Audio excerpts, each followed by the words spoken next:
Welcome back dear student. आज हम अपनी जो क्लास +2 है उसके एमसीक्यू सीरीज को आगे कर रहे हैं। अपनी जो सेकंड यूनिट चल रही है करंट इलेक्ट्रिसिटी, तो अपना जो नेक्स्ट क्वेश्चन है वो देखिए। The resistivity of a conductor depends upon. अपने पास क्वेश्चन में क्या पूछा है? रेजिस्टिविटी। देखो आपके पास रेजिस्टिविटी को चेंज भी करके दे सकते हैं स्पेसिफिक रेजिस्टेंस। तो specific resistance and resistivity both are same. तो ये पॉइंट आपको डियर स्टूडेंट्स माइंड में रखना है कि रेजिस्टिविटी और specific resistance. First point, nature of material of conductor, temperature of the conductor, geometry of the conductor and both A and B. तो आपको पता है जो रेजिस्टिविटी ऑफ कंडक्टर होता है वो किन किन पॉइंट्स पे डिपेंड है? Nature of material and temperature of conductor. It means both A and B. Then option D is correct answer. Next question, there are 3 copper wires of equal length and the ratio of their radius is 1:2:3. What is the ratio of their resistivity? आपने अभी अभी just question किया है कि जो आपके पास resistivity है वो किस पे डिपेंड कर रही है? On material. ओके, वो आपकी ज्योमेट्रिकल शेप पर डिपेंड नहीं करेंगी। तो आपके पास चाहे लेंथ चेंज हो रही है या उसका क्रॉस सेक्शनल एरिया चेंज हो रहा है, doesn't matter, but you check material of the wires. तो here material of the 3 wires is same copper. Then answer is C. Okay, validity check करनी है कि किन सिचुएशंस पे वो वैलिड है। Option A, temperature should remains constant, current should be proportional to voltage, resistance must be wire wound type, all of the above.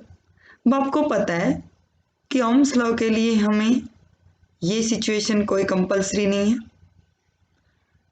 ये तो उसके स्टेटमेंट में वो खुद कहता है ओम्स लॉ कि current should be proportional to voltage, कि करंट है वो वोल्टेज के प्रोपोर्शनल है, बट वहाँ वैलिड नहीं है। इसके लिए वैलिड कब होगा? वो टेम्परेचर शुड रिमेन्स कांस्टेंट।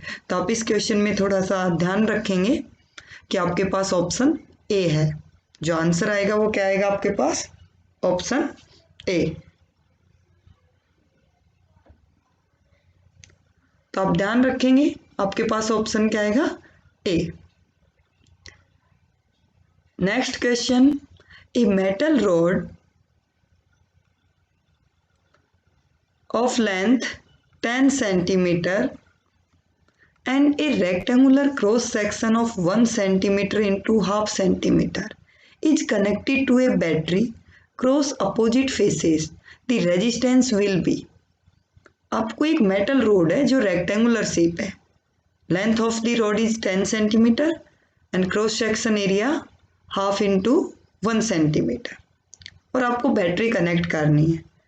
तो resistance will be maximum when the battery is connected across 1 centimetre into half centimeter faces, maximum when the battery is connected across 10 centimeter into 1 centimeter faces, maximum when the battery is connected across 10 centimeter into half centimeter faces, same irrespective of the 3 faces। अब आपको सबसे पहले resistance का formula देखना है। Resistance का formula क्या होगा? Resistivity into length upon cross sectional area. देखो ये आपके पास रोड है बेटी, तो आपको देखना है कि आप बैटरी को किन फेस के अक्रॉस में लगाओगे कि जिससे आपको मैक्सिमम रेजिस्टेंस मिल रहा है, राइट। तो अपने पास ये जो वायर होगा वो कैसे बिहेव करवाएं? हमें लेंथ क्या लेनी है? मैक्सिमम लेनी है, और एरिया ऑफ क्रॉस सेक्शन क्या लेना है? मिनिमम लेना है। तो अब यहाँ पर देखो, connected when the battery is across 10 into 1 centimetre, तो लेंथ अपने पास मैक्सिमम क्या आनी चाहिए? लेंथ आनी चाहिए 10। तो लेंथ को हम निकाल देंगे, तो ये अपनी क्रॉस सेक्शनल एरिया में 10 नहीं आएगा। तो आपके पास ऑप्शन क्या बचेगा? Option A. Means area of cross section क्या होगा 1 centimetre into half centimetre faces, right. तो आपका रेजिस्टेंस मैक्सिमम, क्योंकि आपके पास यहाँ मैक्सिमम पूछा हुआ है। Okay, next question, the resistance of a wire is 10 ohm, what will be the new resistance. Condition देखो, if it is stretched uniformly 8 times its original length. देखो बेटे, इन क्वेश्चंस में आप मिस्टेक कर सकते हैं, बट यहाँ पे हम क्या कर रहे हैं, लेंथ को 8 times इंक्रीज कर रहे हैं, स्ट्रेच्ड यूनिफॉर्मली। तो आपका क्रॉस सेक्शनल एरिया क्या हो जाएगा। Let us consider initial resistance is equal to this. तो इनिशियल लेंथ अपनी L है, न्यू लेंथ क्या हो गई, L dash is equal to 8L। जो आपके पास न्यू एरिया होगा क्रॉस सेक्शनल एरिया, वो 1/8 times डिक्रीज हो जाएगा। क्यों हो जाएगा डिक्रीज, इसके लिए अपने पास है कि आपका जो वायर है उसके अंदर जो अमाउंट ऑफ मास है वो फिक्स है, मास चेंज नहीं किया आपने, कट नहीं किया, स्ट्रेच किया है। ओके, अब अपने पास new resistance is equal to rho L dash by 8S। अब वैल्यू पुट करेंगे हम, रो 8L बाई A बाई 8, वो आपका मल्टीप्लाई में हो जाएगा, इंटू 8 8 जा 64, rho L by A, this is initial resistance. तो we can write 64R means R dash is equal to 64R. What is the value of R? Initial resistance क्या था आपका 10 ohm, then 64 into 10, तो आपका answer क्या आना चाहिए, option A 640 ohm। Okay, तो आपको यहाँ ध्यान रखना है कि लेंथ को ही अकेला इंक्रीज नहीं करना। यहाँ देखो स्ट्रेच किया हुआ होगा क्वेश्चन में, तो आपको जितने टाइम लेंथ इंक्रीज है उसी रेशियो से आपको क्रॉस सेक्शनल एरिया डिक्रीज कर देना है। बट जब आपके पास क्या दिया हुआ हो कि लेंथ डबल की है आपने, तो area of cross section same रहेगा। चलो नेक्स्ट क्वेश्चन, इस cylindrical rod is reform to half of its original length keeping volume constant. देखो यहाँ वॉल्यूम कांस्टेंट है, आपने लेंथ को हाफ कर दिया। If its resistance before this change were capital R, then the resistance after reformation of rod will be। सबसे पहले बेटे हम इस क्वेश्चन में इनिशियल रेजिस्टेंस लेते हैं। इनिशियल रेजिस्टेंस आपके पास है R, rho L by A। क्यों, if its resistance before this change, before this change क्या अपने पास R है। ओके, या आप इसको डिफाइन कर दो कि R1, राइट। अब अपने पास न्यू जो लेंथ आई L2 जो आई, इसको 1 1 नोट कर लो, कोई टेंशन नहीं। तो क्या हो जाएगा यहाँ पे हाफ मीन्स L1 बाई 2। अब आपको चेक करना है एरिया, क्रॉस सेक्शनल एरिया के लिए क्या करेंगे, अपने पास इस क्वेश्चन में क्या दिया हुआ है, इट्स ओरिजिनल लेंथ। तो कीपिंग वॉल्यूम कांस्टेंट, आपने लेंथ को हाफ कर दिया है तो भी वॉल्यूम क्या है इसका कांस्टेंट है।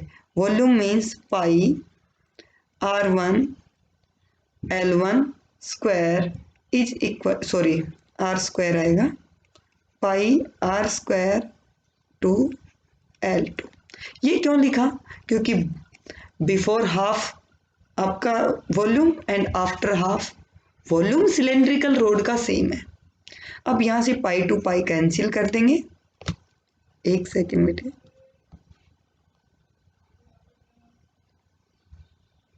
अब आप इसमें क्या करेंगे, pi to pi cancel, R1 square by R2 square, या फिर डायरेक्ट आप एरिया भी निकाल सकते, इसमें पाई को रख भी सकते हो, जिससे ये अपने पास क्या बन जाएगा A1 and this is A2।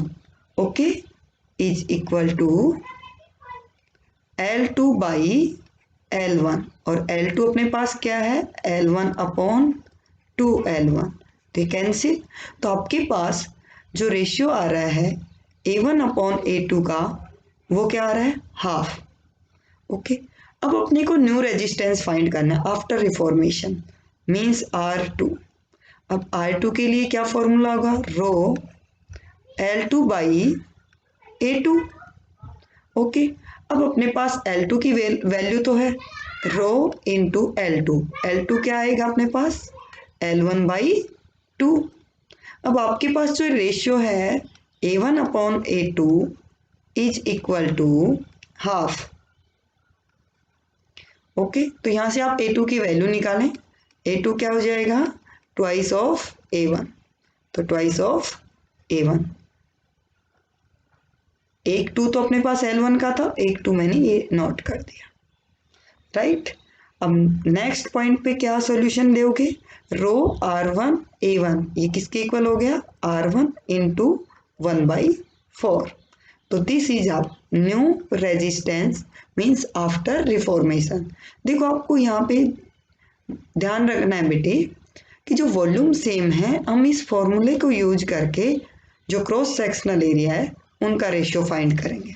Okay, then option B is the correct answer. Okay, अभी आपको जो MCQ सीरीज अपनी चल रही है इसके अंदर नेक्स्ट जो क्वेश्चंस हैं जो इम्पोर्टेंट है आपके CBSE एग्जाम्स में टर्म 1 के लिए, तो आप अपने बेल आइकन को प्रेस रखें जिससे आपको टाइम टू टाइम नोटिफिकेशन मिलता रहेगा।